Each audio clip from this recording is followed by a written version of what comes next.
예레미야 4장 19절부터 22절 말씀 묵상입니다.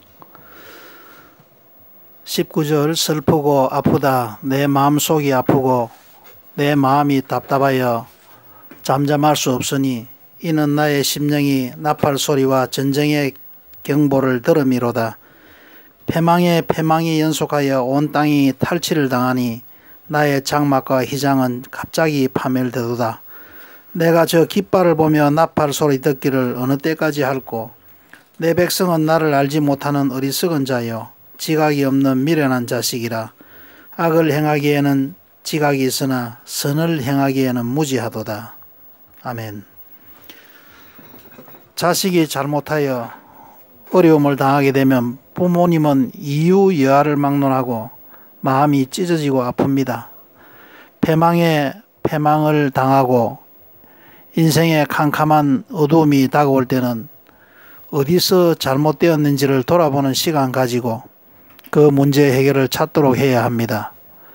그렇지 않으면 회복할 수 없을 정도로 황폐한 삶이 다가오게 됩니다. 이스라엘 백성들이 하나님을 저버리고 엄란한 이방 신들을 섬김으로 북방의 침략을 받아서 탈취를 당하고 하나님의 장막과 휘장이 파멸되는 모습을 보시고 하나님께서는 아파하십니다. 북방의 침략을 당하는 모습에 슬프고 아프다. 내 마음속이 아프고 내 마음이 답답하여 잠잠할 수 없다고 하십니다. 내 백성은 나를 알지 못하는 어리석은 자요 미련한 자식이어서 악은 잘 행하지만 선을 행하는 것은 무지하다고 말씀하십니다. 드라마 한 편을 보고 세상 돌아가는 정세에 대해서는 열심히 듣고 살피며 살지만 하나님의 말씀을 묵상하고 기도하는 일에는 무지한 삶을 살아가고 있는 시대입니다. 잘못된 신앙관을 가지거나 세상의 즐거움에 취해 살아가다 보면 하나님의 나라는 자꾸 멀어져 버리게 되고 하나님을 습관적으로 섬기며 살다가 마귀의 공격에 당하게 되는 것입니다. 하나님과의 관계를 유지할 수 있는 길은 오직 믿음을 통해서입니다. 이스라엘이 패망을 당하고 있는 것은 하나님을 떠난 삶을 살았기 때문입니다. 믿음의 삶을 살지 않았기 때문입니다. 믿음의 삶은 무슨 일이든지 주님을 전심으로 찾는 삶입니다. 잠언서 8장 27절에 나를 사랑하는 자들이 나의 사랑을 입으며 나를 간절히 찾는 자가 나를 만날 것이라 고 했습니다. 믿음으로 살아가지 않고 감각이나 경험을 바탕으로 살아가게 되면 인생에 어려움이 다가오게 됩니다.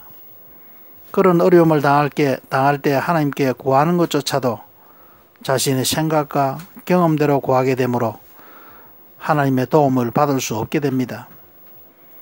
하나님께서는 이러한 사실을 보시고 답답해 하시고 계십니다. 믿음으로 구하지 않기 때문에 해결해 줄 수 없는 하나님의 답답하심이 있습니다. 이스라엘 백성들이 북방의 침략을 받아서 파멸되고 있는 원인이 무엇인지조차 모르고 당하고 있는 것입니다. 하나님을 떠나고 믿음에서 떠나서 세상을 사랑하며 이방신인 탐심과 음란을 즐기며 살았기 때문에 어려움을 당하고 있다는 사실을 모르고 있는 것입니다. 어려움이 다가오게 되면 내가 잘못하여서 다가오는 어려움인 줄 모르고 오히려 하나님을 원망하는 삶을 살아가고 있는 것입니다.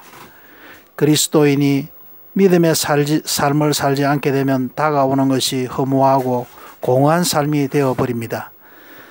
하나님 나라도 아니고 세상도 즐길 수 없는 삶이 되어버립니다. 그러나 탕자가 아버지께로 돌아온 것처럼 하나님 중심으로 말씀대로 살아가려고 결단하게 되면 인생은 다시 평강과 희락으로 바뀌게 되는 것입니다. 목자를 떠난 양은 광야에서 이리의 공격을 받게 되고 죽임을 당하게 됩니다. 하나님의 품인 말씀 안에서 하루하루 감사하며 살아가는 삶을 살 때 주님이 주시는 평강의 삶을 살아가게 될 줄 믿습니다. 주님이 주시는 말씀을 주야로 묵상함으로 하나님의 성령을 근심하게 하지 말고 하나님께서 기뻐하시는 것들을 행함으로 주님의 기쁨이 되는 하루 되기를 소원합니다. 아멘.